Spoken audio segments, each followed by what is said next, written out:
আসসালামু আলাইকুম সবাইকে। আমি মার্জান ফাইরুজ আপুটি। আমি শহীদ জিয়াউর রহমান মেডিকেলের আপাতত ফিফথ ইয়ারে আছি। আমার সেশন বললো 2021 সেশন। আজকে হচ্ছে আমি প্যাথোলজি একটা ক্লাস নিচ্ছি তোমাদের সাথে। আমাদের প্রফ যারা স্পেশালি রাজশাহী মেডিকেলের আন্ডারে আছে, আরএমইউ এর আন্ডারে আছে, তাদের প্রফ ইনশাআল্লাহ সামনের মাসে শুরু হয়ে যাবে। তো এই লাস্ট মোমেন্টে আমাদের রিটেন ভাইবা গুলো একটু গুছিয়ে নেওয়া, একটু হেল্প করাই আমাদের মেইনলি আজকের উদ্দেশ্য হবে। তোমরা তো ইন জেনারেলি পড়াশোনা করছো আলহামদুলিল্লাহ। হোপফুলি আমরা খুব ভালো একটা রেজাল্ট পাবো তোমাদের কাছ থেকে। তাও আমরা তোমাদেরকে কি কি পড়তে হবে না পড়তে হবে, লাস্ট মোমেন্টে কি কি প্রিপারেশন দরকার, কোন জিনিসগুলো খুবই বেশি আসে রিটেনে, এই জিনিসগুলো নিয়ে একটু আলোচনা করবো। আর রিটেনের হোল প্রসেসটা কিভাবে আমরা টাইম ম্যানেজমেন্ট করব, কিভাবে আমরা ইন টোটাল এক্সামটা দিব ভালোভাবে, সেটা নিয়ে আজকে একটু আলোচনা করবো। ঠিক আছে? আর যাতে তোমাদের কোয়েশ্চেন থাকবে তোমরা আমাকে কোয়েশ্চেন করবে, আমি আনসার দেওয়ার চেষ্টা করব। তাহলে আজকে আমরা ক্লাসটা শুরু করি, হ্যাঁ? তো রিটেন প্রিপারেশনে আমরা ফার্স্টে হচ্ছে যে আমাদের জানতে হবে আমরা কি কি পড়বো। হ্যাঁ, এখন আমরা আইটেমের জন্য অ্যাকচুয়ালি অনেক কিছু পড়েছি। দেন আমাদের টার্ম হলো, টার্মে আমরা অনেক কিছু পড়েছি। এখন প্রফের জন্য কনসাইসলি আমাদের পড়তে হবে। এখন আমার কথা হচ্ছে যে কি কি আমরা মেইনলি পড়বো। আমরা এতদিন যারা ফার্স্ট প্রফ সেকেন্ড প্রফ দিয়ে এসেছি তারা জানি, ওখানে আমরা প্রিভিয়াস প্রফের কোয়েশ্চেন গুলো পড়ি। প্রিভিয়াস আমি বলবো মিনিমাম অ্যাটলিস্ট 5 বছর কোয়েশ্চেন গুলো করার জন্য। সাথে তোমরা তোমাদের যে মেডিকেল কলেজ তোমরা আসছো তার টার্ম কোয়েশ্চেন গুলো আমি বলবো একটু রিভিশন দিতে, কজ টার্ম কোয়েশ্চেন গুলো কিন্তু ইম্পর্টেন্ট কোয়েশ্চেন গুলো থেকে দেওয়া হয়। তাহলে তোমরা টার্ম কোয়েশ্চেন গুলো যদি আর একটা প্রপের জন্য রিভিশন দিয়ে নাও, তো ওখান থেকে কিন্তু অনেক সময় কমন চলে আসে। আর এখানে আমি স্লাইডে কি কি দিয়েছি, প্রপ কোয়েশ্চেন তো অবভিয়াসলি আমরা পড়ি, এটা অ্যাকচুয়ালি বলতে হয় না কাউকে। আমরা 5 থেকে 7 বছর পড়ার চেষ্টা করবো মিনিমাম, লিস্ট আমি বলবো যে 5 বছরের পড়াটা ভালো। ওকে। দেন হচ্ছে এছাড়াও আমাদের ক্লাসের টিচাররা, আমাদের সাবজেক্ট টিচাররা বা আইটেম নেওয়ার সময় কিন্তু বলে দেয় যে এই টপিকটা ইম্পর্টেন্ট, এই টপিক থেকে কোয়েশ্চেন আসে বেশি। এগুলো আমরা যদি একটু নোট ডাউন করে রাখি, এগুলো যদি রিটেনের আগে আমরা একটু দেখে নিই, তাহলে আমাদের জন্য রিটেনটা সুবিধা হবে। এখান থেকে কোয়েশ্চেনটা কমন আসার চান্সেসটা বেশি থাকে। হ্যাঁ, আচ্ছা ঠিক আছে। এখন আমাদের হচ্ছে মূলত 4টা গ্রুপ থেকে কোয়েশ্চেন আনসার করতে হবে। ইন টোটাল আমাদের 5টা দেওয়া থাকবে, 5টা থেকে 4টা অ্যান্সার করতে হবে। এটার মধ্যে আবার এই 5টার মধ্যে একটা থাকে আমাদের ক্লিনিক্যাল কোয়েশ্চেন। ক্লিনিক্যাল কোয়েশ্চেন গুলো তোমার অবশ্যই অ্যাটেম্প করতে হয়, এছাড়াও আরো 3টা কোয়েশ্চেন আমাদের অ্যাটেম্প করতে হবে। ওকে। আচ্ছা, এখন আমাদের মেইনলি এই 4টা গ্রুপকে 4টা টপিকে সাজানো হয়েছে। জেনারেল প্যাথোলজি থেকে গ্রুপ এ আছে, হেমাটোলজি থেকে একটা গ্রুপ আসে, আর ক্লিনিক্যাল প্যাথোলজি আর সিস্টেমিক প্যাথোলজি থেকে গ্রুপ সি আর ডি, এই দুটো গ্রুপ মেইনলি আসে। ঠিক আছে? তো জেনারেল প্যাথোলজিতে আমরা একটু আলোচনা করি। জেনারেল প্যাথোলজির টপিক গুলো একটু যদি দেখো, সেল ইনজুরি আছে, সেল অ্যাডাপ্টেশন, ইনফ্লামেশন, আরো কিছু আছে। আর একটা ইম্পর্টেন্ট, যেটা মোস্ট ইম্পর্টেন্ট একটা পার্ট, এটা হচ্ছে নিউপ্লাজম। ওকে। আচ্ছা, আমরা একটু সেল ইনজুরি থেকে কিছু কোয়েশ্চেন নিয়ে আলোচনা করি, যে সেল ইনজুরি থেকে বা এই যে ফার্স্ট চ্যাপ্টার গুলো থেকে কি কি কোয়েশ্চেন আসতে পারে। সেল ইনজুরির সংজ্ঞাটা খুবই বেশি ইম্পর্টেন্ট এটা। আর এটা অলরেডি কয়েকবার এসেছে, এটা তোমাদের ভাইভাতেও খুবই ইম্পর্টেন্ট। তো ভাইবার কোশ্চেন গুলো নিয়ে আমরা আলোচনা করবো নেক্সট ক্লাসে ইনশাল্লাহ। আজকে আমি রিটেনিং থাকি, রিটেনের কোশ্চেন গুলোই আলোচনা করি। তো সেভেঞ্চুরির সংজ্ঞা যেটা, ডেফিনেশন যেটা, সেটা কিন্তু খুবই ইম্পর্টেন্ট, সেটা কিন্তু আমাদের প্রসেস খুবই আসে। ওকে। তাহলে আমাদের এই ডেফিনেশনটা একটু পড়তে হবে। দেন আসো ক্লাসিফিকেশনটা কিন্তু ইম্পর্টেন্ট। তারপরে এছাড়াও আছে সেল ইনজুরি কি কি টাইপের আছে, রিভার্সিবল, ইরিভার্সিবল, এগুলো থেকে কিন্তু কোয়েশ্চেন আসে। তারপরে হচ্ছে দেন সেলুলার অ্যাডাপ্টেশন থেকে কোশ্চেন আসে। সেলুলার অ্যাডাপ্টেশনের সংজ্ঞাটা কিন্তু, ডেফিনেশনটা আছে। অ্যাডাপ্টেশনের টাইপ কি কি, এগুলো কিন্তু আছে। আচ্ছা। আচ্ছা, এখান থেকে তোমার সেল ইনজুরি থেকে একটা খুবই ইম্পর্টেন্ট কোয়েশ্চেন হচ্ছে ফ্রি রেডিক্যালস কি জিনিস, define free radicals and its type. এছাড়াও ফ্রি রেডিক্যালস এর টপিক থেকে কিন্তু ভালোই কোয়েশ্চেন আছে, টাইপ আসে, সোর্স আসে। এছাড়াও ফ্রি রেডিক্যালস কিভাবে গেট ফিট করা যায়, মানে কিভাবে রিমুভ করবো আমরা ফ্রি রেডিক্যালস, এই কোয়েশ্চেনটা কিন্তু আসে। ঠিক আছে। আর ফ্রি রেডিক্যালস এর এই টপিকটা কিন্তু সেল ইনজুরি থেকে খুবই ইম্পর্টেন্ট একটা টপিক, এই টপিকটা মিস করা যাবে না। দেন হচ্ছে আমাদের কিছু ডেফিনেশন আসে, নেক্রোসিস কাকে বলে, নেক্রোসিস এর এক্সাম্পল, ক্লাসিফিকেশন। তারপরে এই ক্লাসিফিকেশনের মধ্যে নিউক্লিয়ার চেঞ্জটা মাঝে মাঝে আসে। নিউক্লিয়ার চেঞ্জটা তোমরা একটু পড়ে রাখতে পারো, তাহলে তোমাদের জন্য ভালো হবে। ইন কেস যদি আসে তাহলে তোমার এটা অ্যাটেন্ড করতে পারো। এছাড়া অ্যাপোপ্টোসিস কাকে বলে, অ্যাপোপ্টোসিসটা আসে। তারপরে হচ্ছে নেক্রোসিস আর অ্যাপোপ্টোসিসের মধ্যে পার্থক্য কি, এটা কিন্তু আসে। এই কোয়েশ্চেনটা মোটামুটি তোমার অনেকবার এসেছে। ঠিক আছে। গ্যাংগ্রিন, আমি বলবো গ্যাংগ্রিনটা ইয়েতে পাইবার জন্য বেশি ইম্পর্টেন্ট। রিটেনে ইউজুয়ালি আমি খুব একটা আসতে দেখিনি, কিন্তু তোমরা ক্লাসিফিকেশন আর ডিফারেন্স কোনটা কোনটা ডিফারেন্স করবা, ডিফারেন্স করবা হচ্ছে ড্রাই গ্যাংগ্রিন আর ওয়েট গ্যাংগ্রিনের ডিফারেন্সটা একটু পড়ে নেবে। আচ্ছা, তাহলে এই চ্যাপ্টার থেকে মোটামুটি এগুলো পড়লে আমাদের এই চ্যাপ্টারটা কমপ্লিট। আশা করি কোনো কোয়েশ্চেন নেই, কোনো কোয়েশ্চেন থাকলে আমাকে বলতে পারো। আচ্ছা।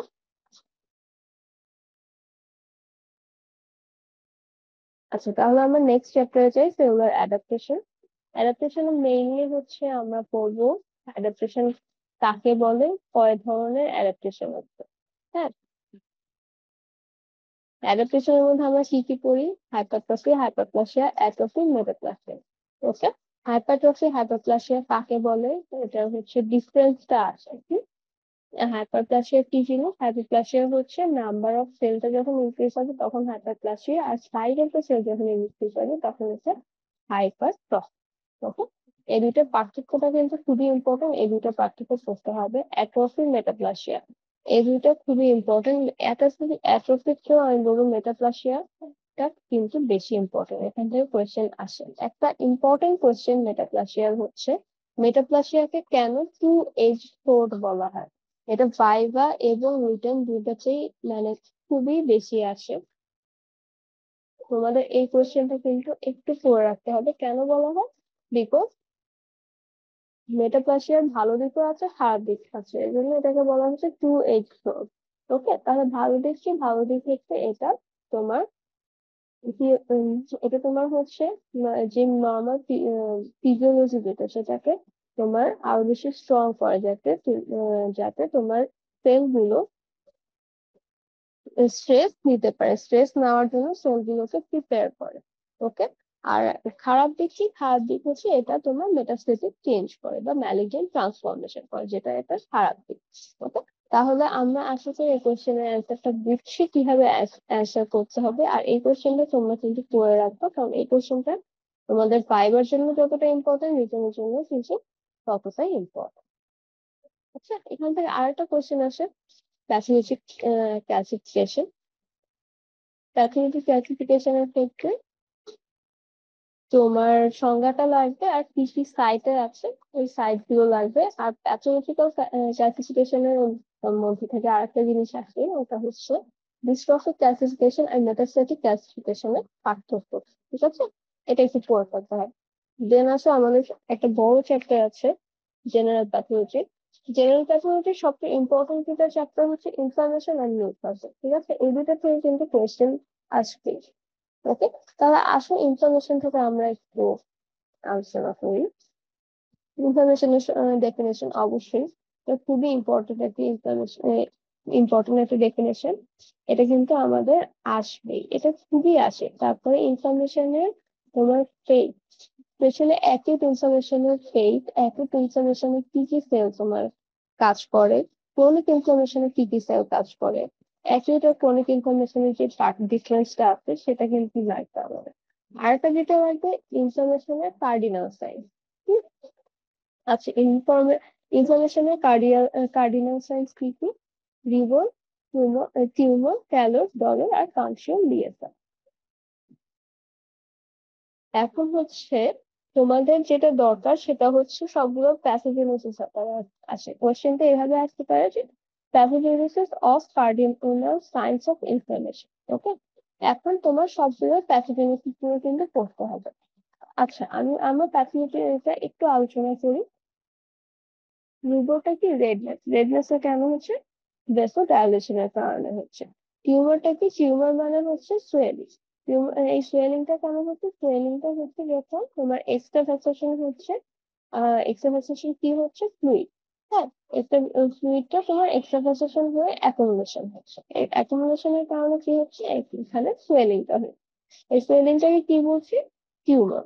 দেন হচ্ছে ক্যালোর। ক্যালোর মানে হচ্ছে কি? হিট কেন প্রডিউস হচ্ছে? ব্লাড ফ্লো ইনক্রিজ হওয়ার কারণে হিটটা প্রডিউস হচ্ছে। দেন আসো ডলার। ডলার মানে হচ্ছে পেইন। এই যে তোমার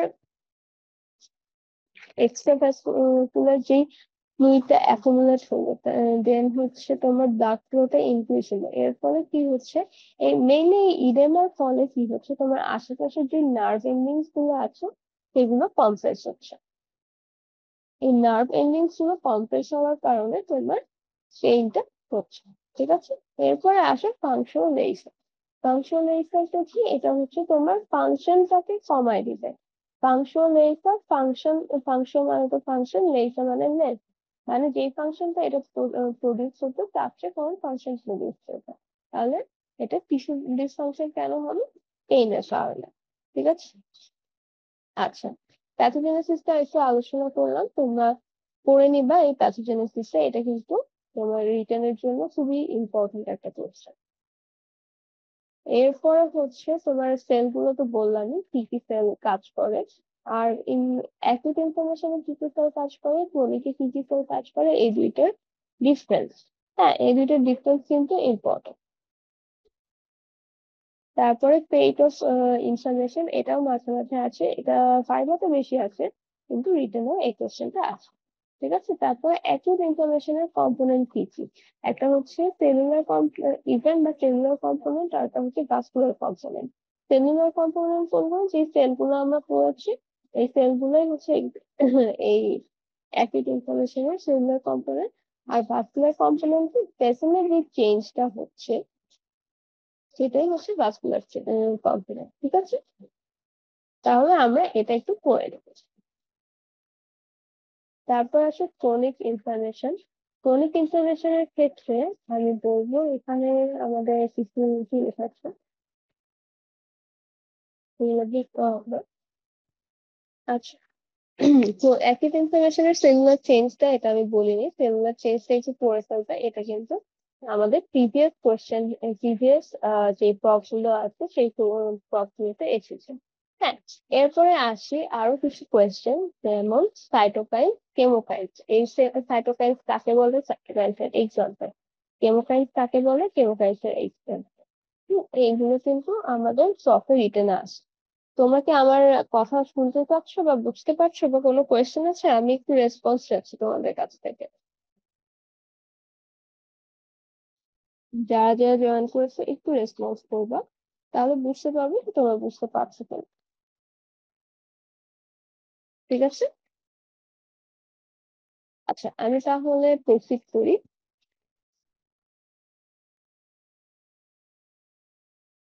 ওকে, আমরা আরেকটা কোয়েশ্চেন একটু বলবো ফ্যাগোসাইটোসিসে যাওয়ার আগে। ফ্যাগোসাইটোসিসে যাওয়ার আগে যে কোয়েশ্চেনটা তোমাদের জন্য আমি বলবো সেটা হচ্ছে কেমোটাইসিসের সংজ্ঞাটা একটু, ডেফিনেশনটা একটু পড়ে ফেলবা, আর কি কি সাবস্টেন্স আছে। ঠিক আছে? এটা তোমাদের রিটেন ফাইবা দুইটাতেই আসতে পারে। ফাইবাতে বেশি ধরা হয়, কিন্তু রিটার্নের জন্য ইম্পর্টেন্ট। এটা কিন্তু আরিউ এর কোয়েশ্চেন। ঠিক আছে। আচ্ছা, ফ্যাগোসাইটোসিস আমরা তো ছোটবেলা থেকে পড়ে আসছি, ফ্যাগোসাইটোসিস কাকে বলে, স্টেপস গুলো কি কি, এগুলো এখানেও আবার লাগবে।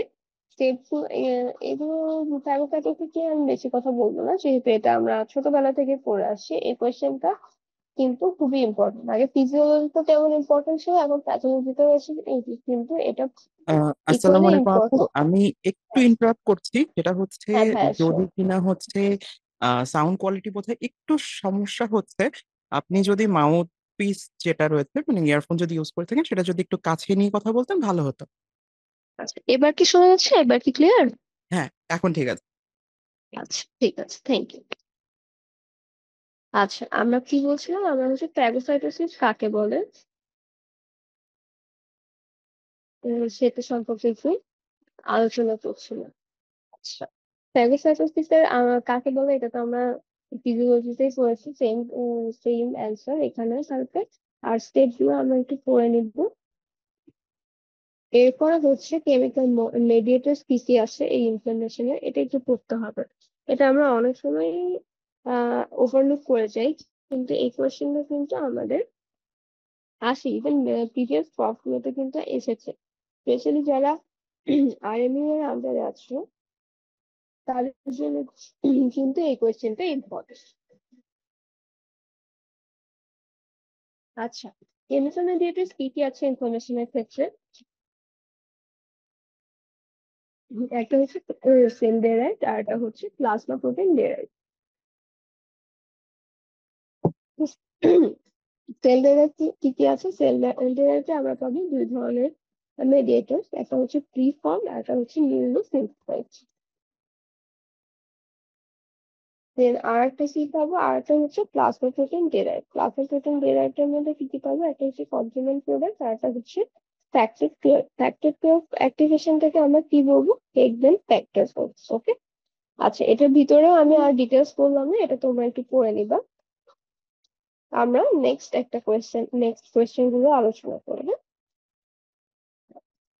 আচ্ছা, এরপরে এখান থেকে আমি বলবো যে ট্রান্সজিটেটিভ আর এক্সিটেটিভ এর ডেফিনেশনটা একটু পড়ে নিলাম। এটা মাঝে মাঝে আসে, এটা খুব বেশি আসে না আমার জানা মতে। দেন ক্রনিক ইনফ্লামেশনের ক্ষেত্রে এখানে বলবো গ্র্যানুলোমা কাকে বলে, এই কোশ্চেনটা ইম্পর্টেন্ট। গ্র্যানুলোমার ক্লাসিফিকেশনটা আছে। আর গ্র্যানুলোমার ক্লাসিফিকেশন দুই ধরনের, যেটা আমরা পড়েছি, ইমিউন গ্র্যানুলোমা আর ফরেন বডি গ্র্যানুলোমা। এখানে ফরেন বডি গ্র্যানুলোমার কিন্তু আলাদা করে ডেফিনেশন আছে। হুম। আর ইমিউন গ্র্যানুলোমারও কিন্তু আলাদা করে ডেফিনেশন আছে। তো এটা তোমাদের একটু পড়ে নিতে হবে। যেটা সবচেয়ে বেশি আসে এখান থেকে সেটা হচ্ছে তোমার প্যাথোজেনোসিস। টিবি গ্র্যানুলোমা যেটা আছে সেটার প্যাথোজেনোসিস, বা এমনিতেই যদি তোমাকে কোয়েশ্চেন দেয় যে ইমিউন গ্র্যানুলোমার প্যাথোজেনোসিস, তাহলেও কিন্তু সেম অ্যান্সার। ঠিক আছে, এই প্যাথোজেনোসিসটা কিন্তু খুবই খুবই খুবই ইম্পর্টেন্ট। এটা রিটেনে প্রায়ই আসে। ওকে, এখান থেকে মোটামুটি এগুলো করলে আমি বলবো যে ইনাফ তোমার রিটেনের প্রিপারেশন। এছাড়া এছাড়াও হিলিং এর কোয়েশ্চেনটা আমাদের গতবার আমি যে প্রপ দিয়েছি সেবার এই কোয়েশ্চেনটা আসছিল। দেন গ্রানুলেশন টিস্যু ডেফিনেশনটা ইম্পর্টেন্ট। আচ্ছা, আর একটা কোয়েশ্চেন যেটা আমাদের প্রপে এসেছিল, আমি সেটার কথা বলি যে উন্ড হিলিং এর কমপ্লিকেশন। উন্ড হিলিং এর কি কি কমপ্লিকেশন আছে সেগুলো একটু সেগুলো একটু পড়তে হবে, এটা কিন্তু রিটেনে আসে। আরটা হচ্ছে উন্ড হিলিং এর জন্য কি কি ফ্যাক্টর ইনফ্লুয়েন্স করে। এই কোয়েশ্চেন দুইটা কিন্তু রিটেনে খুবই আসে, এই কোয়েশ্চেন দুইটা রিটেনের জন্য খুবই ইম্পর্টেন্ট। দেন হচ্ছে আমরা হিমোডাইনামিক ডিসঅর্ডার আসি। এই চ্যাপ্টার থেকে হিমোডাইনামিক ডিসঅর্ডার থেকে খুব একটা কোয়েশ্চেন আসে না, এখান থেকে মেইন যেগুলো আসে সেগুলো কিন্তু খুবই আসে, প্রায় আসে। হ্যাঁ, যেমন ইডেমা কাকে বলে, ইডেমার ক্লাসিফিকেশন। তারপরে হচ্ছে অ্যাকিউট গ্লোমেরুলার নেফ্রাইটিসে তোমার ইডেমার মেকানিজমটা, এটা মাঝে মাঝে আসে। কিন্তু ইডেমা কাকে বলে, ইডেমার ক্লাসিফিকেশন, ইডেমার ক্লাসিফিকেশনটা আমরা ইটিওলজিক্যাল যে ক্লাসিফিকেশনটা আছে সেটা কিন্তু খুবই ইম্পর্টেন্ট, সেটা কিন্তু পড়ে ফেলবে। হ্যাঁ, এটা আমাদের প্রফেশনে এসেছিল, এটা প্রিভিয়াসলিও আরো অনেকবার আসছে। তো এরপরে আরেকটা জিনিস ইম্পর্টেন্ট, সেটা হচ্ছে থ্রোম্বাস কাকে বলে, থ্রোম্বোসিস কাকে বলে। হ্যাঁ, সেম ওয়াইজ আরেকটা জিনিস হচ্ছে এম্বোলাস আর এম্বোলিজম কাকে বলে। এই দুইটা কোয়েশ্চেন কিন্তু তোমার খুবই ইম্পর্টেন্ট, এই দুইটা কোয়েশ্চেন প্রায়ই আসে। ওকে। আচ্ছা, এতটুকু তো কি কারো কোনো কোয়েশ্চেন আছে? থ্রোম্বাস থেকে আরেকটা যেটা আছে সেটা হচ্ছে পারপোজ ট্রায়াঙ্গেল ট্রায়াড অফ থ্রোম্বোজেনেসিস। এই কোশ্চেনটা কিন্তু আসে, পারপোজ ট্রায়াড বলতে কি থ্রোম্বোজেনেসিস হওয়ার জন্য কয়টা ফ্যাক্টর দরকার? তিনটা ফ্যাক্টর। এই তিনটা ফ্যাক্টরকে কি বলা হচ্ছে? পারপোজ ট্রায়াঙ্গেল বা পারপোজ ট্রায়াড। তো এই পারপোজ ট্রায়াডে কি কি পাচ্ছি আমরা? এন্ডোথেলিয়াল ইনজুরি হবে, স্টেসিস হবে, দেন হচ্ছে হাইপার কোয়াগুলেবিলিটি হবে। এখন কোয়েশ্চেন কিন্তু এভাবেও আসে যে এন্ডোথেলিয়াল ইনজুরি হওয়ার কারণ, স্টেসিসের কজ গুলো আসে, হাইপার কোয়াগুলেবিলিটির কজ গুলো কিন্তু আসে, ঠিক আছে? আর একটা জিনিস আছে, সেটা হচ্ছে থ্রোম্বাসের পেট। একটা থ্রোম্বাস ফর্ম হলো, এই ফর্ম হওয়ার পরে আলটিমেটলি থ্রোম্বাসের ডেস্টিনেশনটা কি হবে, তার ফেজটা কি হবে, সেটা কিন্তু তোমাদের রিটেনে আসবে। এই কোয়েশ্চেনটা same as important for fibre.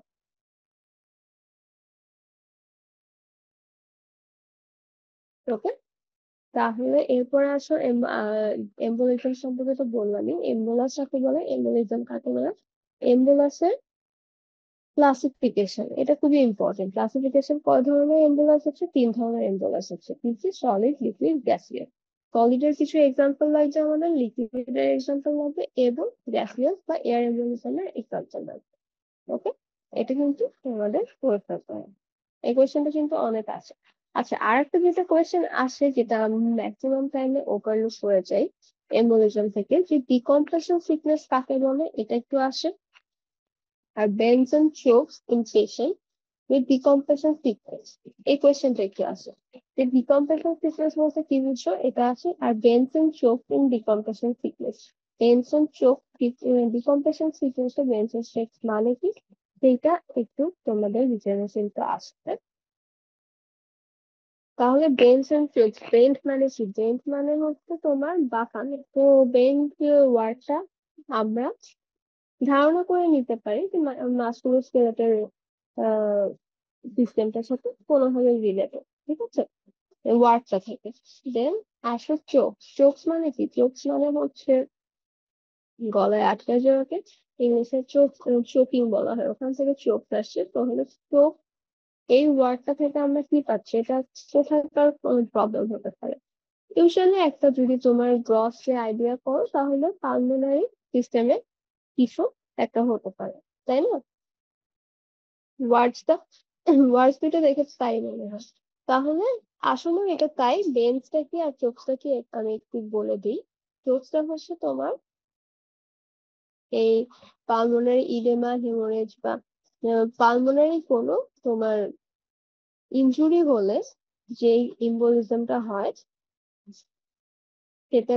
সেটার জন্য, এই এম্বোলিজমটা হওয়ার জন্য তোমার রেসপিরেটরি ডিস্ট্রেস দেখা দেয়।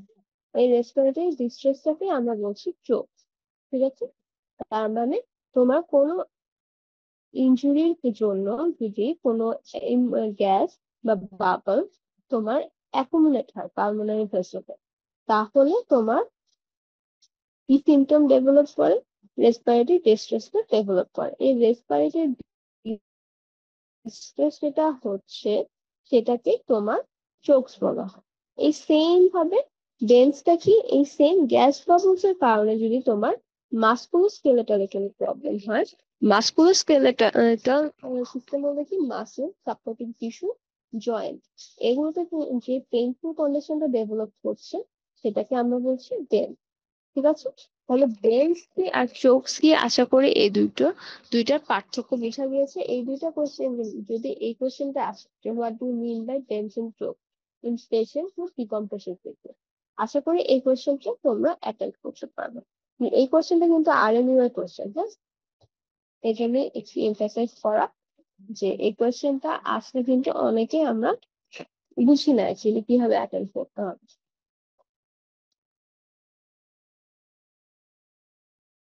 তোমরা কি আমার আহ কথা বুঝতে পারছো? কোনো প্রবলেম হচ্ছে কি?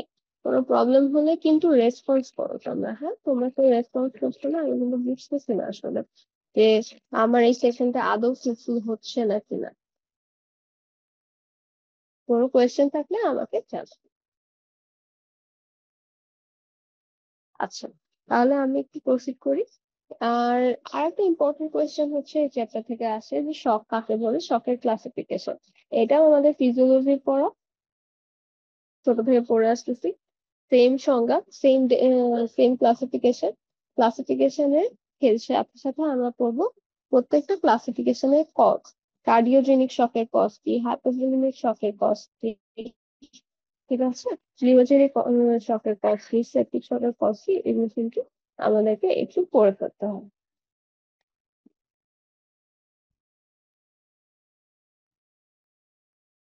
আচ্ছা, এরপরে আসলে সবচেয়ে ইম্পর্টেন্ট যে চ্যাপ্টারটা আমাদের নিওপ্লাজম। নিওপ্লাজম থেকে সবচেয়ে বেশি এই চ্যাপ্টারটাও অনেক ফাস্ট, এখান থেকে কোয়েশ্চেনও আসে সবচেয়ে বেশি। এখন হচ্ছে যে নিউপ্লাজম থেকে আমরা কি কি পড়বো। আমরা তো আরএনএ এর কোয়েশ্চেন গুলো পড়বোই, সাথে আমি যে সব কোয়েশ্চেনটা আমরা একটু ওভারলুক করে যাই কিন্তু রিটেনে আসে, ওইসব কোয়েশ্চেন নিয়ে একটু আলোচনা করবো। তাহলে নিওপ্লাজমের ক্ষেত্রে ফার্স্টে যেটা ইম্পর্টেন্ট সেটা হচ্ছে ডেফিনেশন। নিওপ্লাজমের এই ডেফিনেশনে তোমার ভাইভাতে মাস জিজ্ঞেস করবে, রিটেনও তাই আসে, ঠিক আছে। নিওপ্লাজম কিন্তু কনসিকিউটিভলি লাস্ট 3 বছর এসেছে, তাহলে নিওপ্লাজমের ডেফিনেশনটা কিন্তু খুবই ইম্পর্টেন্ট। এখন নিওপ্লাজমের ডেফিনেশনের সাথে আরেকটা জিনিস হচ্ছে টাইপ। এখন নিওপ্লাজমে কিন্তু অনেক ধরনের টাইপ আছে। তোমরা যদি রিটেনে কিন্তু আমাদের টাইম বেশি থাকবে না, কিন্তু আমাদের প্রপারলি একটা ভালোভাবে প্রেজেন্টেশন করে আসতে হবে। Okay? তাহলে নিওপ্লাজমের যদি টাইপ আছে, কি কি টাইপ তোমরা লিখতে পারো, মর্ফোলজি, বিহেভিয়ারাল আর হচ্ছে হিস্টোলজিক্যাল। এই তিনটা ক্লাসিফিকেশন লিখলে কিন্তু তোমাদের মোটামুটি অ্যান্সারটা একটা সুন্দর গোছানো অ্যান্সার হয়ে যাবে। কিন্তু এই তিনটা ক্লাসিফিকেশন বাদে অন্যান্য ক্লাসিফিকেশন আছে, আমি খুব একটা অ্যাপ্রিসিয়েট করবো না অন্যান্য গুলো লেখা, বিকজ টাইম কম, আর এই তিনটা হচ্ছে সবচেয়ে বেশি ইম্পর্টেন্ট ক্লাসিফিকেশন। ওকে, তাহলে এই তিনটা ইম্পর্টেন্ট ক্লাসিফিকেশন যদি তোমরা লিখো, তোমরা মোটামুটি একটা ভালো মার্ক ক্যারি করতে পারবা। আচ্ছা, তাহলে এতটুকু যদি ক্লিয়ার হয় তাহলে আমরা নেক্সট টপিকে যাই। আচ্ছা, তাহলে নিউপ্লাজম থেকে আর কি কি পড়বো। নিউপ্লাজম কয় ধরনের, বিনাইন, ম্যালিগন্যান্ট। এখন বিনাইনের ক্যারেক্টারিস্টিক কি, ম্যালিগন্যান্টের ক্যারেক্টারিস্টিক কি, এগুলো কিন্তু পড়তে হবে। বিনাইন আর ম্যালিগন্যান্ট টিউমারের পার্থক্য, এটা কিন্তু আরএমএ বিষয়ে এই কোয়েশ্চেনটা আসছে, ঠিক আছে। তাহলে এই কোয়েশ্চেনটা কিন্তু খুবই ইম্পর্টেন্ট, এই কোয়েশ্চেনটা কিন্তু পড়তে হবে। হ্যাঁ, আর আমি যেটা বললাম এর আগে যে ম্যালিগন্যান্ট সেল, বিনাইনের তোমার ক্যারেক্টারিস্টিক, এই ক্যারেক্টারিস্টিক গুলো কিন্তু খুবই ইম্পর্টেন্ট। তারপর ডিফারেন্সিয়েশন অ্যানাপ্লাসিয়া। ডিফারেন্সিয়েশন অ্যানাপ্লাসিয়ার ক্ষেত্রে একটা জিনিস হচ্ছে অ্যানাপ্লাসিয়ার তোমার ক্যারেক্টারিস্টিক গুলো। হ্যাঁ, অ্যানাপ্লাসিয়ার ক্যারেক্টারিস্টিক গুলো কিন্তু খুবই ইম্পর্টেন্ট রিটেন, ভাইভা দুইটার জন্য। ওকে, আরেকটা কোয়েশ্চেন আছে যেটা তোমাদের রিটেনে খুবই আসে, ভাইভাতেও খুবই আসে, সেটা হচ্ছে কার্সিনোমা আর সার্কোমার পার্থক্য। ওকে, কার্সিনোমা কিন্তু mainly epithelial origin, malignancy of epithelial cell, এটাই হচ্ছে কার্সিনোমা। আর সার্কোমা কি, সার্কোমা হচ্ছে ম্যালিগনেন্সি অফ মেসেনকাইমাল সেল।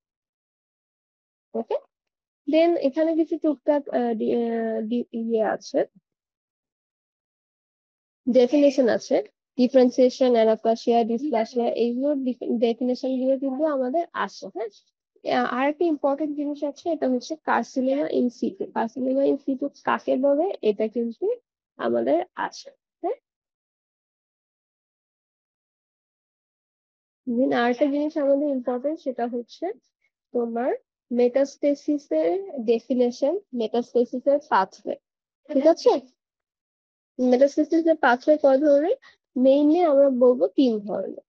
কি কি, লিম্ফেটিক, হেমাটোজেনাস আর হচ্ছে ডিরেক্ট সিডি।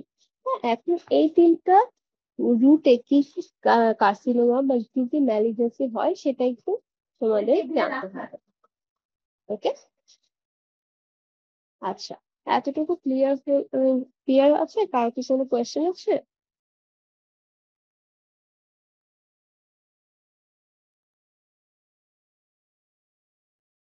কেউ যদি একটু রেসপন্স করো তাহলে ভালো হয়।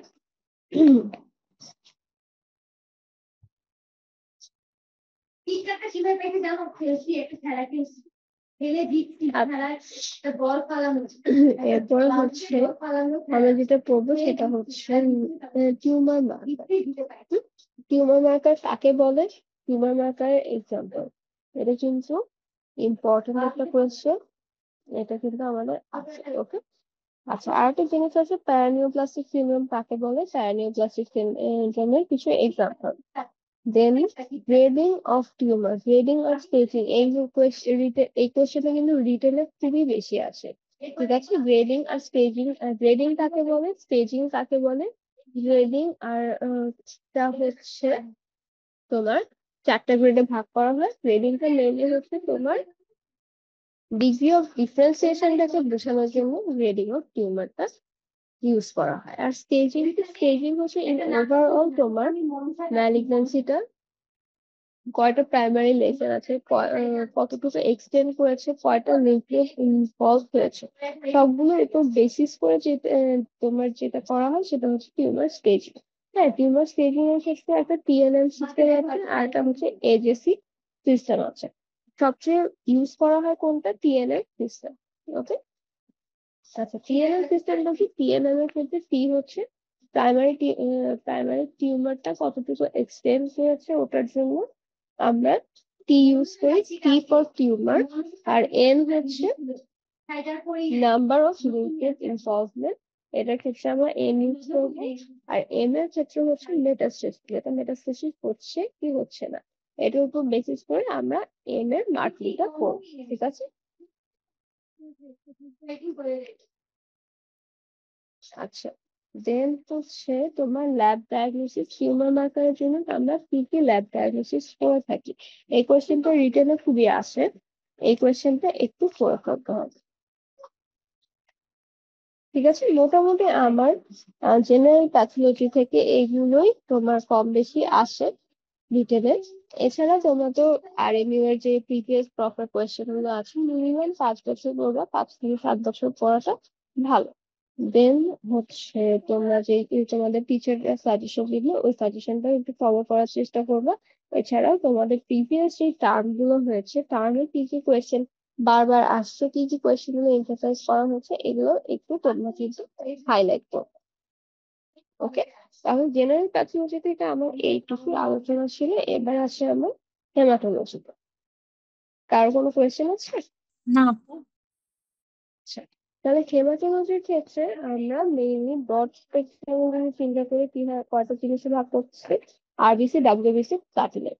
আরবিসি থেকে হচ্ছে তোমার মেইনলি অ্যানিমিয়া, অ্যানিমিয়া কাকে বলে, anaemia classification, different type of অ্যানিমিয়ার যেগুলো আছে আমাদের, অ্যানিমিয়ার যে ক্লাসিফিকেশন গুলো আছে সেগুলো কিন্তু আমাদের যে আসবে। দেন হচ্ছে অ্যানিমিয়ার ল্যাব ল্যাব ডায়াগনোসিস কিভাবে করবে, থ্যালাসেমিয়ার ল্যাব ডায়াগনোসিস কিভাবে করবে, অ্যানিমিয়া আর থ্যালাসেমিয়ার যে পিভিএফ টা আছে, এই পিভিএফ দুইটা আমরা কিভাবে পার্থক্য করবো, কিভাবে ডিফারেন্স করবো, এই তিনটা কোয়েশ্চেন খুবই ইম্পর্টেন্ট। অ্যানিমিয়া, অ্যানিমিয়া থেকে তো আমি বলবো যে আয়রন ডেফিসিয়েন্সি অ্যানিমিয়া আর থ্যালাসেমিয়া, এই দুইটার পার্থক্য খুবই ভালোভাবে করতে হবে।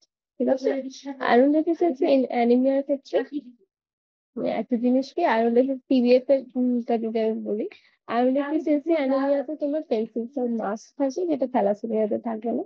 থ্যালাসেমিয়াতে টার্গেট সেলটা অনেক বেশি থাকবে, যেটা আয়রন ডেফিসিয়েন্সি অ্যানিমিয়াতে কম থাকে। ঠিক আছে, এই দুইটা ডিফারেন্স কিন্তু খুবই ইম্পর্টেন্ট, দুটো ডিফারেন্স আয়রন ডেফিসিয়েন্সি অ্যানিমিয়া আর থ্যালাসেমিয়ার ক্ষেত্রে। ঠিক আছে, আরো কিছু ডিফারেন্স আছে, সেগুলো তোমরা পড়ে নিবা।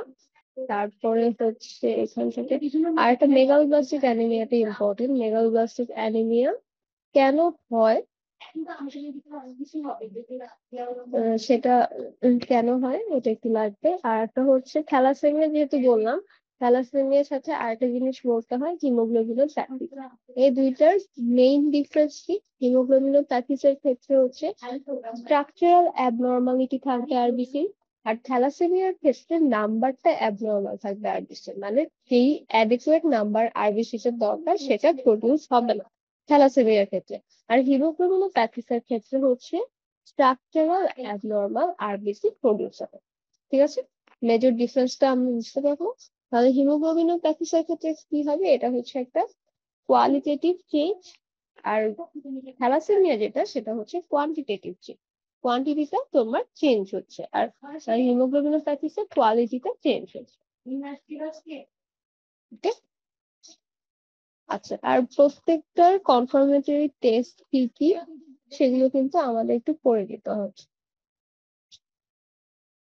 ওকে, ম্যাক্রোসাইটিক অ্যানিমিয়ার ক্লাসিফিকেশনটা আসে আর 22 সালে এসেছিল। আর মানে আমি বলবো এটা খুব বেশি আছে না, কিন্তু যেহেতু 22 সালে বা রিসেন্টলি আসছে, সেহেতু তোমরা একটু পড়ে নিবা। আর মেগালোব্লাস্টিক অ্যানিমিয়ার ল্যাবরেটরি ডায়াগনোসিস কিন্তু ইম্পর্টেন্ট। হ্যাঁ, তুমি আরবিসি থেকে যদি পড়ো, আমি বলবো অ্যানিমিয়া, থ্যালাসেমিয়া, মেগালোব্লাস্টিক অ্যানিমিয়া, এই তিনটার ল্যাবরেটরি ডায়াগনোসিস মাস্ট।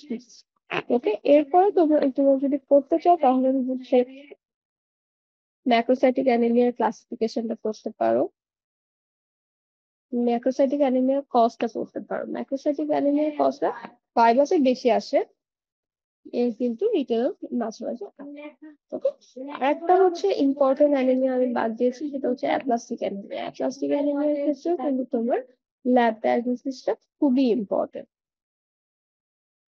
ওকে, আচ্ছা, এরপরে আসো আরবিসি, মোটামুটি এগুলোই আরবিসি তে।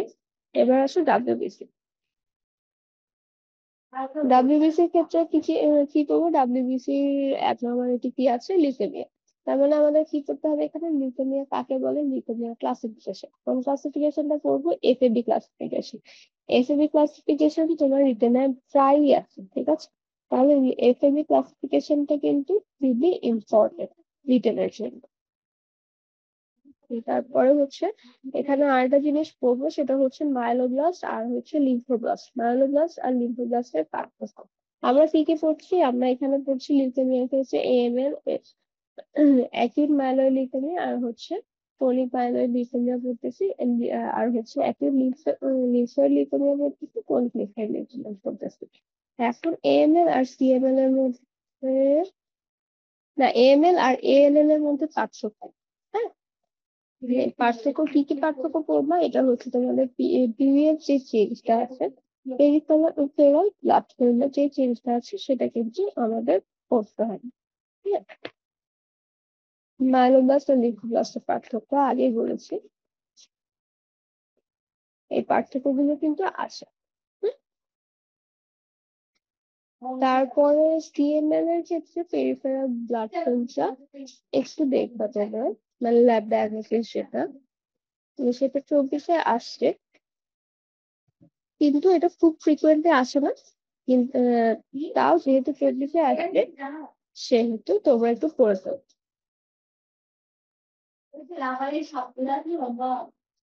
তারপরে এখান থেকে ক্রনিক লিউকেমিয়ার ক্ষেত্রে সবচেয়ে ইম্পর্টেন্ট একটা কোয়েশ্চেন আসে, ফিলাডেলফিয়া ক্রোমোসোম বা ক্রোমোসোম 22, এটা শর্ট নোট হিসেবে কিন্তু আসে। হ্যাঁ, তাহলে ফিলাডেলফিয়া ক্রোমোসোমটা কি, এটা হচ্ছে অ্যাবনর্মাল ক্রোমোসোম 22। এটা কোথায় পাবো, এটা সিএনএল এ পাবে, ঠিক আছে।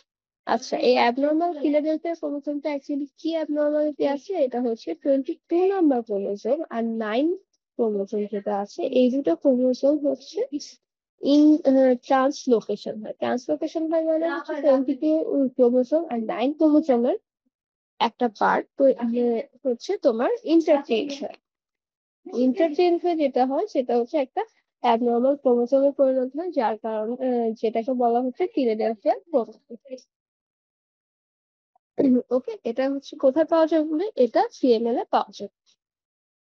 তো এটার যদি তোমাদের শর্ট নোট আসে, তাহলে জাস্ট এটা বলতে হচ্ছে ক্রোমোসোম 22 আর 9 এর ট্রান্সলোকেশন। ওকে, তাহলে আর ট্রান্সলোকেশন মানে কোনটুকু চেঞ্জ হয়, ক্রোমোসোম 22 যে লং আর্মটা আছে সেটা তোমার ক্রোমোসোম 9 এর লং আর্মে ট্রান্সফার হবে, আর ক্রোমোসোমের 9টা হবে 22 তে ট্রান্সফার হবে, এরকম ভাইস ভার্সা। ঠিক আছে, এভাবে হচ্ছে আমাদের ফিলাডেলফিয়া ক্রোমোসোমটা ফর্ম হয়।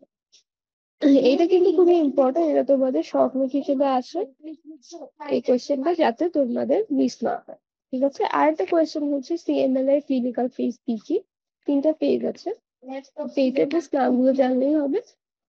কি কি phase, chronic phase, accelerated phase, আর এটা হচ্ছে ব্লাস্টিক ক্রাইসিস। ব্লাস্টিক ক্রাইসিসটা কি জিনিস, এটা হচ্ছে যে ক্রনিক লিউকেমিয়াটা ছিল সেটা হচ্ছে অ্যাকিউট লিউকেমিয়াতে ট্রান্সফার হবে, এটাকে বলা হচ্ছে ব্লাস্টিক ক্রাইসিস। ব্লাস্টিক ক্রাইসিসের কিন্তু শর্ট নোট আসে তোমাদের, তাই এটা সম্পর্কে একটু জানতে হবে, ঠিক আছে। এরপরে হচ্ছে লিউকো এরিথ্রোব্লাস্টিক ব্লাড চিপসের ডেফিনেশন, সাবলিউকেমিক লিউকেমিয়ার ডেফিনেশন। এই দুইটা ডেফিনেশনটা লাগে, আর কিছু দরকার নেই। এবার আসি আমরা আমরা আরো হেমাটোলজি পার্টে আরো কিছু ইম্পর্টেন্ট কোয়েশ্চেন আছে, যেমন ইএসআর কাকে বলে, ইএসআর এর ডেফিনেশনটা কিন্তু ইম্পর্টেন্ট। ইএসআর এর টাইপ, দুই ধরনের ইএসআর আছে, উইনট্রপ আর একটা হচ্ছে ওয়েস্টারগ্রিন। কোনটা বেশি ইউজ করা হয়?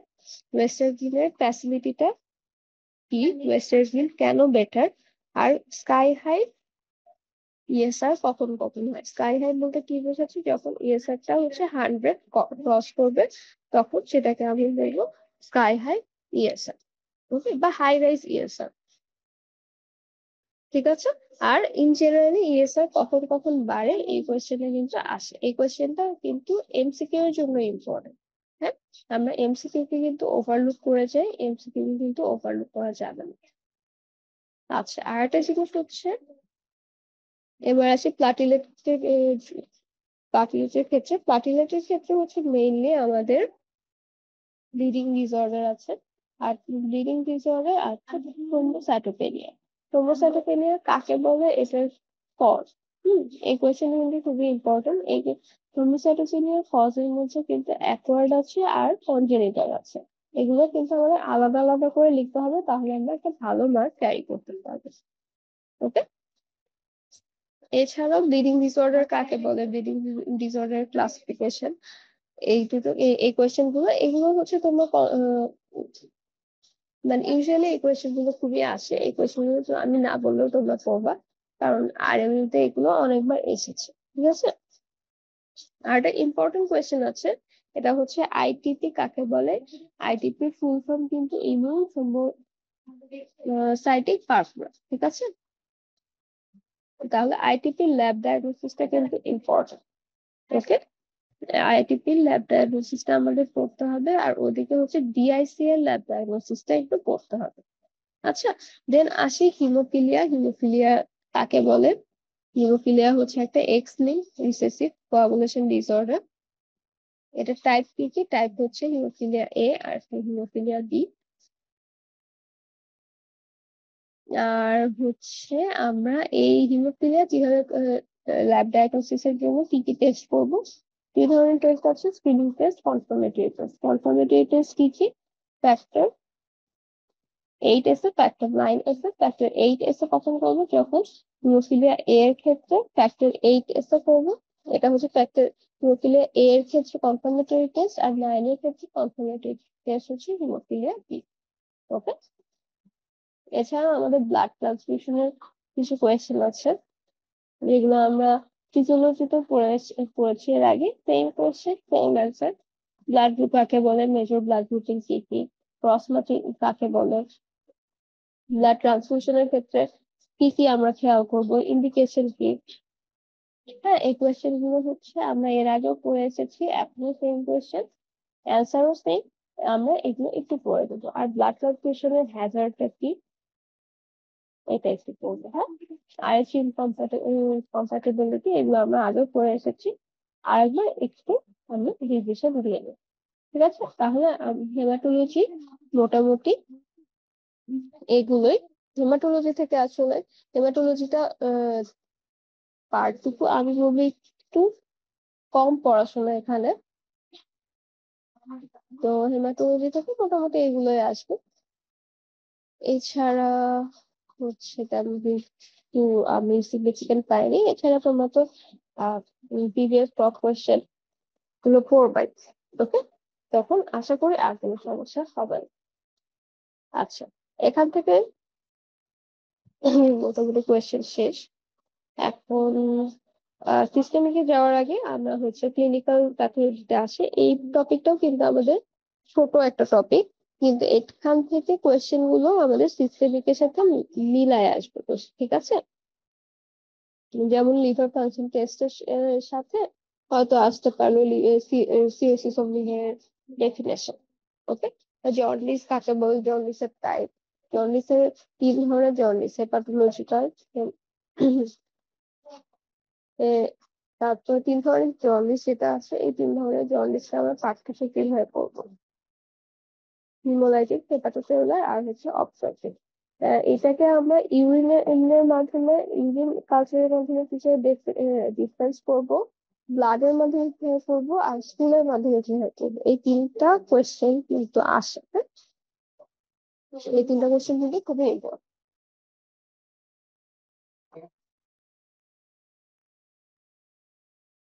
এরপরে আসো,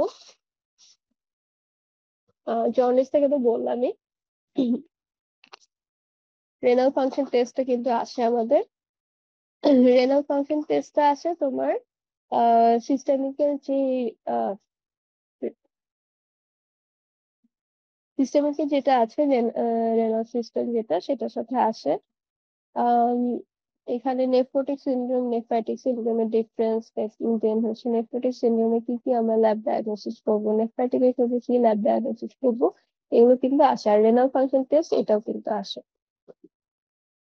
ঠিক আছে।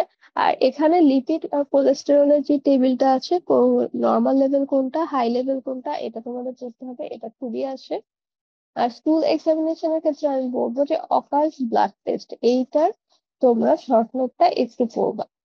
এটা আমরা প্রায়ই ওভারলুক করে যাই এই চ্যাপ্টার গুলো, কিন্তু এই স্টুল এক্সামিনেশন থেকে এই একটা কোশ্চেন আমি দেখেছি যে অনেকবার আসছে, এটা হচ্ছে অকাল্ট ব্লাড টেস্ট, এইটার শর্ট নোটটা তোমরা একটু পড়ে ফেলবা। ওকে, ক্লিনিক্যাল প্যাথোলজি থেকে তেমন কিছু আমার বলার নাই। আর হচ্ছে এবার আসো সিস্টেমিক প্যাথোলজি। এই টপিকটা আমাদের একটু ফাস্ট, এই টপিকটা একটু আলোচনা করি, হ্যাঁ। ফার্স্টে আমি ব্লাড ভেসেলস, যে চ্যাপ্টার গুলো আছে, ফার্স্টে হচ্ছে ব্লাড ভেসেলস, হার্ট, এগুলো নিয়ে কিছু কোশ্চেন আছে। এখানে ইম্পর্টেন্ট যেটা হচ্ছে আইএইচডি বা ইসকেমিক হার্ট ডিজিজ কাকে বলে। ওকে, ইসকেমিক হার্ট ডিজিজ কাকে বলে, ইসকেমিক হার্ট ডিজিজের টাইপ, টাইপ কি কি, angina pectoris, myocardial infarction, chronic ISD with heart failure, আর একটা হচ্ছে সাডেন কার্ডিয়াক ডেথ। ওকে, এই টাইপ গুলো কিন্তু পড়তে হবে। আবার অ্যাঞ্জিনা পেক্টোরিস এর কিন্তু 3 ধরনের টাইপ আছে, কি কি এগুলো একটু তোমরা দেখে নিবে, স্টেবল, আনস্টেবল, আর একটা হচ্ছে পিঞ্চ মেথড, ঠিক আছে। আর রিস্ক ফ্যাক্টর, এমআই এর রিস্ক ফ্যাক্টর, অ্যাথেরোস্ক্লেরোসিস এর রিস্ক ফ্যাক্টর, এই রিস্ক ফ্যাক্টর গুলো কিন্তু সবগুলো সেম, হ্যাঁ। রিস্ক ফ্যাক্টর গুলোকে ব্রড হেডিকে যদি আমরা ভাগ করি, কি কি ভাগে ভাগ করা যায়, একটা হচ্ছে মেজর রিস্ক, মাইনর, আর হচ্ছে অ্যাডিশনাল রিস্ক। মেজর রিস্ক গুলোর মধ্যে কি কি, মেজর রিস্ক আলাদা করেই আসে তোমার, ইন টোটাল যে রিস্ক ফ্যাক্টর যদি আসে, তাহলে তোমরা যদি খালি মেজর রিস্ক গুলো লিখে আসো তাহলেও হবে। আর যদি মেজর রিস্ক বলে দেয় তাহলে তো হয়ে গেল, তাহলে তোমার মেজর রিস্ক ফ্যাক্টর গুলো লিখে আসবে। এই মেজর রিস্ক ফ্যাক্টর কিন্তু আবার 2 ভাগে ভাগ করা হয়েছে, একটা হচ্ছে নন মডিফায়েবল আর একটা হচ্ছে মডিফায়েবল। নন মডিফায়েবল ক্ষেত্রে কি কি ফ্যাক্টর গুলো কাজ করে, আর মডিফায়েবল এর মধ্যে কি কি ফ্যাক্টর গুলো কাজ করে, সেগুলো একটু পড়তে হবে। নন মডিফায়েবল কোনগুলো, যেগুলো হচ্ছে আমরা মডিফাই বা চেঞ্জ করতে পারবো না, আর মডিফায়েবল কোনগুলো, যেগুলো আমরা চেঞ্জ করতে পারবো, ঠিক আছে। তাহলে আমরা রিস্ক ফ্যাক্টর গুলো একটু পড়ে নিবো, এটা কিন্তু আমাদের প্রফে খুবই আসা একটা কোয়েশ্চেন। ওকে, দেন হচ্ছে এমআই এর রিস্ক ফ্যাক্টর, আগেই বললাম, এমআই এর risk factor same as atherosclerosis, IHD, MI, atherosclerosis, দুইটারই রিস্ক ফ্যাক্টর কিন্তু অ্যান্সার সেম। ওকে, আরটা যেটা আমাদের আসে, এখানে অ্যাকিউট এমআই টা ডায়াগনোসিস করতে বলে। ডায়াগনোসিস এর ক্ষেত্রে তোমাদের মেইনলি কোনটা আছে, এনজাইম, যে এমআই এর ক্ষেত্রে যে এনজাইম গুলো আছে, যে কার্ডিয়াক এনজাইম যেগুলো আছে বা কার্ডিয়াক মার্কার যেগুলো আছে, সেগুলো চেঞ্জ কিভাবে হয়, ওইটা কিন্তু আমাদের একটু আসে। এটা হচ্ছে ক্লিনিক্যালের মধ্যে পড়ে, কিন্তু সিস্টেমিকেও যেহেতু ডায়াগনোসিসটা আছে, আমাদের এটা একটু একটু পড়তে হবে। এনজাইম গুলো কি কি, CKMB, troponin I, troponin T, SC, LDH, myoglobin, হ্যাঁ। এখন মায়োগ্লোবিন, এই হচ্ছে এইগুলো কখন তোমার রাইজ হবে, কখন পিকে আসবে, কখন নর্মালে রিটার্ন করবে, এগুলো কিন্তু আমাদের জানতে হবে। এগুলো কিন্তু তোমাদের এই টেবিলটা আছে।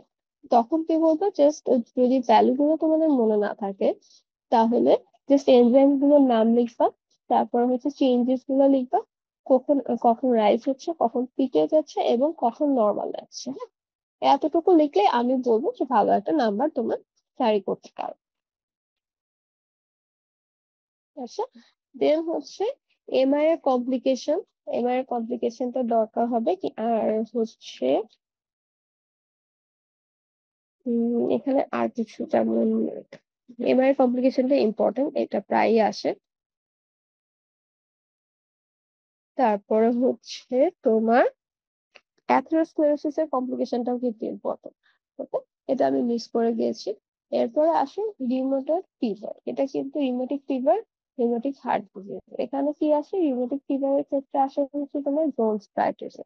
কি কি ক্রাইটেরিয়া আছে, মেজর মেজর আর মাইনর। মেজর গুলোকে জোনস ক্রাইটেরিয়া বলা হয়। জোনস ক্রাইটেরিয়াতে কি কি ক্রাইটেরিয়া আছে ওই পয়েন্ট গুলো পড়তে হবে। আর মাইনরে কি কি ক্লাস, কি কি ক্রাইটেরিয়া আছে ওগুলো কিন্তু একটু পড়তে হবে। ওকে, জোন্স ক্রাইটেরিয়া কিন্তু আমরা অনেক সময় ওভারলুক করে যাই, এটা কিন্তু ইম্পর্টেন্ট একটা কোয়েশ্চেন। এই কোয়েশ্চেনটা কিন্তু তোমাদের ভাইভাতেও অনেক বেশি ধরা হয়। ঠিক আছে, তাহলে এই কোয়েশ্চেনটা একটু পড়ে ফেলতে হবে। আচ্ছা, মোটামুটি তোমার হার্ট বা আর ভেসেলস এর মধ্যে এই কোয়েশ্চেন গুলোই আসে। রেসপিরেটরির ক্ষেত্রে হচ্ছে তোমার অবস্ট্রাকটিভ ডিজিজ কোনগুলো, রেস্ট্রিকটিভ ডিজিজ কোনগুলো। অবস্ট্রাকটিভ আর রেস্ট্রিকটিভ এর পার্থক্যটা আসে। অবজেক্টিভ এর মধ্যে হচ্ছে সিওপিডি খুবই ইম্পর্টেন্ট, সিওপিডি টা আসে, সিওপিডি শর্ট নোট আসে। আর আচ্ছা, সিওপিডি থেকে মোটামুটি বললাম। দেন হচ্ছে আরেকটা জিনিস বলি নাই, এটা হচ্ছে ডাব্লিউবিসি লিম্ফ নোডের চ্যাপ্টারে আছে। এটা হচ্ছে লিম্ফোমা। এটা হজকিন লিম্ফোমা, নন হজকিন লিম্ফোমার পার্থক্য। ঠিক আছে, এই কোয়েশ্চেনটা কিন্তু আসেই। আর একটা হচ্ছে লিড স্টেইনবার্গ সেলের সেলের টাইপ ভ্যারিয়েন্ট। এই কোয়েশ্চেনটা এই যে এই রিস্টেনবার্গ সেলের ভ্যারিয়েন্ট যেটা আছে, এই কোয়েশ্চেনের আমরা ওভারলুক করে যাই, কিন্তু এই কোয়েশ্চেনটা খুবই আসে। আশা করি তোমরা যারা টার্ম দিয়ে ফেলছো তারা অলরেডি জানো যে টার্মে মোটামুটি কম বেশি কোয়েশ্চেনটা কিন্তু আসে। হ্যাঁ, তাহলে হজকিন আর নন হজকিন লিম্ফোমার পার্থক্যের সাথে সাথে আমাদের এই কোয়েশ্চেনটাও একটু পড়া লাগে। আচ্ছা, আমরা রেসপিরেটরি সিস্টেমে ব্যাক করি। রেস্ট্রিকটিভ আর অবজেক্টিভ তো আমরা আলোচনা করলাম। সিওপিডি টা পড়তে হবে, ওখানে হচ্ছে নিউমোনিয়াটা পড়তে হবে। নিউমোনিয়াটা ইম্পর্টেন্ট। নিউমোনিয়া কাকে বলে, নিউমোনিয়ার ক্লাসিফিকেশন। নিউমোনিয়ার ক্লাসিফিকেশন আমরা কি ক্লাসিফিকেশন করবো, একটা হচ্ছে অ্যানাটমিক্যাল ডিস্ট্রিবিউশনের উপর বেসিস করে ক্লাসিফিকেশন করবো, একটা হচ্ছে ইটিওলজিক্যাল এজেন্ট গুলো, মানে কি কি কারণে, কোন কোন ফ্যাক্টরস এর কারণে, কোন কোন ব্যাকটেরিয়া, ভাইরাস, ফাঙ্গাসের কারণে আমাদের নিউমোনিয়া হয়, ওটার উপর বেসিস করে একটা ক্লাসিফিকেশন আছে। আর একটা হচ্ছে nature of host reaction, host কিভাবে রিয়াক্ট করছে ওটার উপর বেসিস করে আমাদের একটা ক্লাসিফিকেশন আছে। ঠিক আছে, আর নিউমোনিয়া সিমটমের একটা ক্লাসিফিকেশন আছে, এটার মধ্যে হচ্ছে community acquired pneumonia, health care associated pneumonia, nosocomial aspiration pneumonia. ঠিক আছে,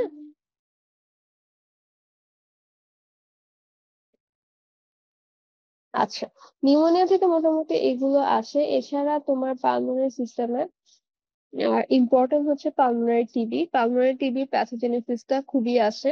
ঘন কমপ্লেক্স কাকে বলে, ঘন ফোকাস কাকে বলে, এগুলো কিন্তু খুবই আসা কোয়েশ্চেন। ওকে, টিউবার গ্রানুলোমার প্যাথোজেনেসিস এগুলো কিন্তু আসে। ওকে, আর এছাড়াও ম্যালিগনেন্সি যেগুলো আছে, ম্যালিগনেন্সি হিস্টোলজিক্যাল ক্লাসিফিকেশন যেগুলো আছে, সেগুলোতে এমনিতেই তোমরা পড়বা, এগুলো আমার এক্সট্রা করে বলার কিছু নাই। টিউমার, টিউমারের ক্লাসিফিকেশন, ম্যালিগনেন্ট কোনগুলো, বিনাইন কোনগুলো, মেটাস্ট্যাটিক কোনগুলো, এগুলো কিন্তু পড়তে হবে। এগুলো কিন্তু সবচেয়ে বেশি আসে কোয়েশ্চেন। হ্যাঁ, আমি যেগুলো ইন জেনারেল রেগুলার আসে ওই কোয়েশ্চেন গুলো একটু কম আলোচনা করছি, সেগুলো আমরা ওভারলুক করে যাই মোস্ট অফ দ্য টাইম, সেগুলো আমি আজকে আলোচনা করছি। ওকে, আচ্ছা এবারে আসি হচ্ছে জিআইটি সিস্টেমে। জিআইটি সিস্টেমের ক্ষেত্রে হচ্ছে আলসার, জিআইটি তে কি কি আলসার হয় এই কোয়েশ্চেনটা ইম্পর্টেন্ট। যখন এটা বলবে তখন কিন্তু তোমার ওরাল ক্যাভিটি থেকে স্টার্ট করতে হবে। ওরাল ক্যাভিটিতে কি কি হয়, ইসোফেগাসে কি কি হয়, তোমার স্টোমাকে কি কি হয়, স্মল ইন্টেস্টাইনে কি কি হয়, আর লার্জ ইন্টেস্টাইনে কি কি হয়, এভাবে কিন্তু তোমার ক্লাসিফিকেশনটা বলতে হবে। ওকে, এছাড়া গ্যাস্ট্রিক টিউমার যেগুলো আছে, গ্যাস্ট্রিক টিউমারের তোমার হিস্টোলজিক্যাল ক্লাসিফিকেশন আছে একটা, ওটা পড়তে হবে। ওকে, পরে লিভারের ক্ষেত্রে হচ্ছে ক্রনিক লিভার ডিজিজ কাকে বলে। ক্রনিক লিভার ডিজিজের প্যাথোজেনেসিসটা খুবই ইম্পর্টেন্ট, এটার ডেফিনেশনটাও খুবই ইম্পর্টেন্ট। ডেফিনেশনে কিন্তু তোমাদের তিনটা যে মেইন পয়েন্ট লিভার সিরোসিসের, এই তিনটা পয়েন্ট কিন্তু উল্লেখ করতে হবে, আদারওয়াইজ তোমার ডেফিনেশনটা প্রপার হবে না। কি কি পয়েন্ট তিনটা আমি একটু বলে দিই, ব্রিজিং অফ ফাইব্রাস সেপ্টা, টাইমাল নোডিউল ফর্মেশন, আর হচ্ছে destruction of the architecture of the internal liver. এই তিনটা পয়েন্ট কিন্তু তোমার ডেফিনেশনে মাস্ট থাকতেই হবে। ওকে, তারপরে হচ্ছে লিভার থেকে এখানে এগুলো ইম্পর্টেন্ট, আর হচ্ছে হেপাটাইটিস, এগুলো হেপাটাইটিস এর সেরোলজিক্যাল মার্কার, এগুলো আগে পড়ে আসছে, এগুলো মাইক্রোবায়োলজিতে পড়ে আসছে, এগুলো সম্পর্কে নতুন কিছু বলার নাই। দেন হচ্ছে রেনাল সিস্টেমে আসো, রেনাল সিস্টেমে হচ্ছে nephritic syndrome, nephrotic syndrome, nephritic syndrome আর নেফ্রোটিকের পার্থক্য। হ্যাঁ, এই কোয়েশ্চেন গুলো কিন্তু তোমার খুবই আসে, এগুলোর কজ। দেন হচ্ছে কিডনি টিউমার, এগুলোকে পড়বাই। হ্যাঁ, রেনাল স্টোন কি কি আছে, কয় ধরনের রেনাল স্টোন আছে, এই কোয়েশ্চেনটা আছে এখানে। কিন্তু তোমরা জাস্ট রেনাল স্টোন টাইপ তিনটা পড়লেই হবে, ঠিক আছে।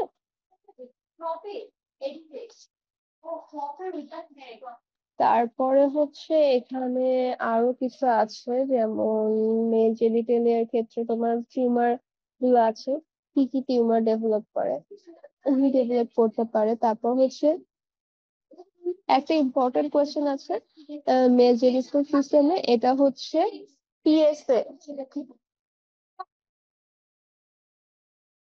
হ্যাঁ, পিএসএ কাকে বলে, পিএস এর একটা শর্ট নোটটা কিন্তু আছে, পিএস এর শর্ট নোটটা কিন্তু কিন্তু ইম্পর্টেন্ট। হ্যাঁ, নর্মাল ভ্যালু কত পিএস এ, পিএস এ দিয়ে আমরা কি কি ক্লিনিক্যাল ডায়াগনোসিস করে থাকি, এগুলো কিন্তু ইম্পর্টেন্ট, এগুলো পড়তে হবে। ওকে, দেন হচ্ছে ফিমেল সিস্টেমেও সেম, তোমার টিউমার গুলা সম্পর্কে জানতে হবে। কার্সিনোমা অফ সার্ভিক্স এর হচ্ছে প্যাথোজেনেসিস, এটা কিন্তু খুবই important.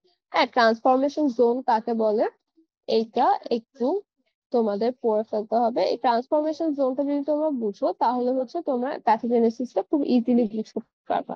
Then cervix of carcinoma cervix আমরা কিভাবে ডায়াগনোসিস করব, এটাও কিন্তু আসে, এটা একটু কম আসে যদিও, তাও তোমরা একটু পড়ে ফেলবে, ঠিক আছে। দেন হচ্ছে এটার মধ্যে তো ওভারির টিউমার কোনগুলো, hormone producing tumour of ovary, ওভারির কি কি টিউমার যেগুলো হরমোন প্রডিউস করে, এই কোয়েশ্চেনটা কিন্তু খুবই ইম্পর্টেন্ট, এটা তোমার পাইবার জন্য যেমন ইম্পর্টেন্ট, রিটার্নের জন্য ইম্পর্টেন্ট, ঠিক আছে।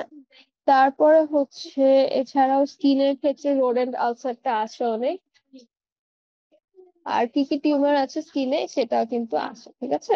তারপরে হচ্ছে তোমার বোনস এর কিছু কোয়েশ্চেন আছে, অস্টিওমাইলাইটিস কাকে বলে, বোনস এর তোমার অস্টিওমাইলাইটিস এর কজ গুলো আসে। প্যাথোজেনেসিসটা অস্টিওমাইলাইটিস এর খুবই ইম্পর্টেন্ট। আর টিউমার, তোমার বোনে কি কি টিউমার হয় এগুলো কিন্তু ইম্পর্টেন্ট। হ্যাঁ,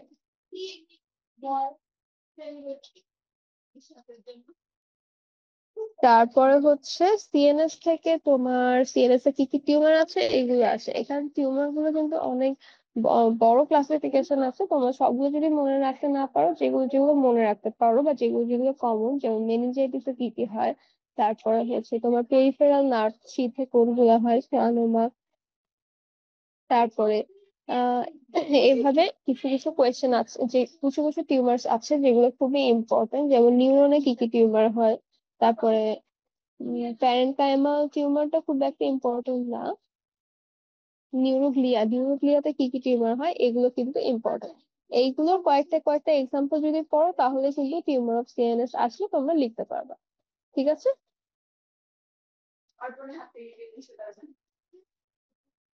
বুঝে এতটুকু ক্লিয়ার? আচ্ছা, মেইনলি এইগুলোই হচ্ছে তোমার এই চারটা গ্রুপ থেকে এই কোয়েশ্চেন গুলো ইম্পর্টেন্ট খুবই। এছাড়াও তোমাদের কিন্তু আমি বারবার বলছি যে আরএমইউ এর প্রিভিয়াস কোয়েশ্চেন গুলো পড়তে হবে।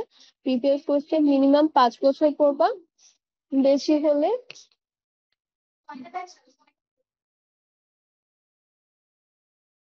তারপরে হচ্ছে 5 থেকে 7 বছর পড়াটা ভালো, যদি না পারো মিনিমাম 5 বছর পড়তেই হবে। এছাড়াও তোমার টার্মের কোয়েশ্চেন, আমি বারবার বলতেছি যে টার্মের কোয়েশ্চেন কিন্তু ইম্পর্টেন্ট। টার্মের কোয়েশ্চেন টার্ম দিয়ে ফেলছো আর ওই কোয়েশ্চেন পড়বো না, এটা কিন্তু করা যাবে না। ওকে?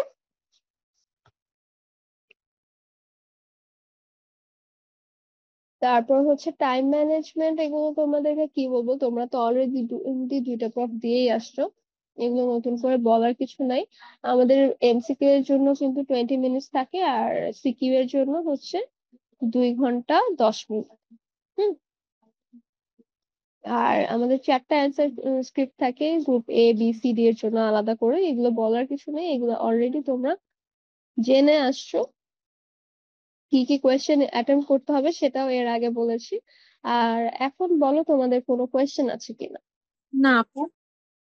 আচ্ছা, তাহলে যদি কারো কোনো কোয়েশ্চেন না থাকে, তাহলে যদি এরপরে পড়তে গেলে তোমাদের কোনো কোয়েশ্চেনের প্রবলেম হয় বা কোনো কোয়েশ্চেনের অ্যান্সার বুঝতে না পারো বা কোনো অ্যান্সার কিভাবে সাজাবা বুঝতে পারছো না, এরকম কোনো সিচুয়েশন হলে আমাদের হোয়াটসঅ্যাপ গ্রুপে আমরা অ্যাক্টিভ আছি, তোমরা কোয়েশ্চেন করবা, আমি চেষ্টা করবো অ্যান্সার দেওয়ার।